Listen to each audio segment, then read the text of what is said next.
Hello friends, आज मैं एक बहुत अच्छी मोटिवेशनल कहानी के साथ फिर से आई हूँ। आप फुल वॉच करके ज़रूर सुनेगा। अक्स और उसकी अधूरी परछाई।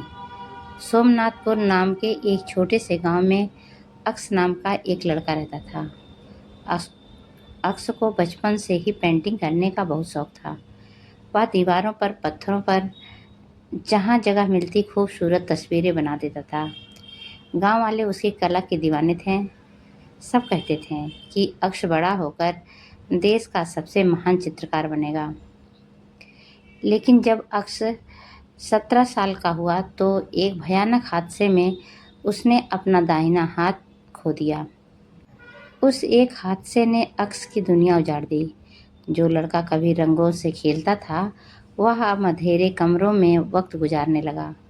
लोग अब उसे देखकर तारीफ नहीं, बल्कि हमदर्दी जताते थे। अक्स के लिए वह हमदर्दी किसी जहर जैसी थी। उसने मान लिया था कि उसकी ज़िंदगी अब ख़त्म हो चुकी है। एक दिन गांव में मार्क्स नाम के एक बुजुर्ग और मशहूर मूर्तिकार आए।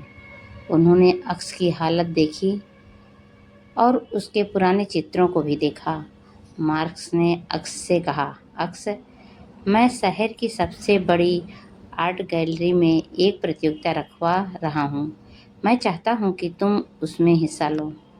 अक्स ने कड़वाहट से हंसते हुए अपना दाहिना हाथ दिखाया और कहा, किस चीज़ से पेंट करूं मार्क्स जी? मेरा हुनर तो इस हाथ के साथ ही चला गया। मार्क्स ने मुस्कुराते हुए कहा, हुनर हाथ में नहीं, इंसान के भीतर होता है। तुम्हारे पास 3 महीने हैं। अगर तुम कोशिश भी नहीं करना चाहते तो समझो तुम उस हादसे से नहीं, अपनी बुज़दिली से हारे हो। यह बात अक्स के दिल में चुभ गई। उसने तय किया कि वह रोना बंद करेगा। अगले दिन से अक्स ने अपने बाएं हाथ से ब्रश पकड़ने की कोशिश शुरू की। ब्रश हाथ से छूटकर गिर जाता। एक सीधी लकीर खींचना भी पहाड़ तोड़ने जैसा था। अक्स का बायां हाथ कांपता था। जो पेंटिंग वह पहले 2 घंटे में बना लेता था, अब 2 दिन में भी वैसी नहीं बन पा रही थी। उसकी बनाई आकृतियां अजीब और टेढ़ी-मेढ़ी बनती थीं। अक्स चिढ़ जाता, रोता और कैनवास फाड़ देता। लेकिन हर बार मार्क्स के शब्द उसके कानों में गूंजते। उसने हार नहीं मानी। उसने सोचा, अगर मेरा बायां हाथ दाहिने हाथ जैसे सफाई से नहीं चल सकता, तो मैं ज़बरदस्ती वैसी पेंटिंग क्यों बनाऊं? मैं कुछ अलग बनाऊंगा। अक्स ने अपनी कमजोरी को ही अपनी शैली बना लिया। चूंकि उसका बायां हाथ कांपता था, इसलिए उसने ऐसी पेंटिंग बनाना शुरू किया जिसमें रंगों के बिखराव और कांपती हुई लकीरों से एक गहरा दर्द और एहसास झलकता था। यह पारंपरिक पेंटिंग नहीं थी, यह कुछ बिल्कुल नया था। 3 महीने बाद वह शहर की आर्ट गैलरी में पहुंचा। वहां देश के बड़े-बड़े चित्रकार अपनी सबसे बेहतरीन और साफ सुथरी पेंटिंग लेकर आए थे। अक्स की पेंटिंग सबसे आखिर में लगी थी, जिस पर एक पर्दा ढका हुआ था। जब अक्स की बारी आई तो उसने पर्दा हटाया।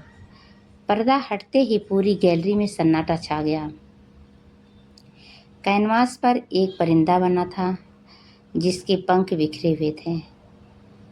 लकीरें टेढ़ी-मेढ़ी थीं और रंग इस तरह फैले थे जैसे वो बह रहे हों। लेकिन उस पेंटिंग में एक अजीब सी तड़प और जिंदा दिली थी।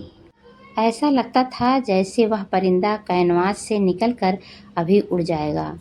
पेंटिंग के नीचे लिखा था, उड़ान पंखों से नहीं, हौसलों से होती है।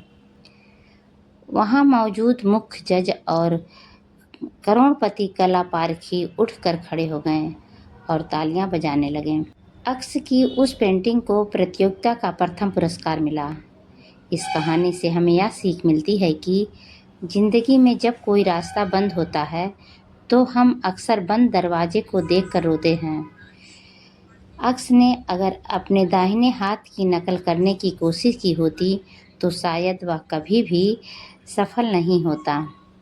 उसने अपनी नई स्थिति को स्वीकार किया और अपनी कमजोरी को ही अपनी यूनिक स्टाइल बना लिया।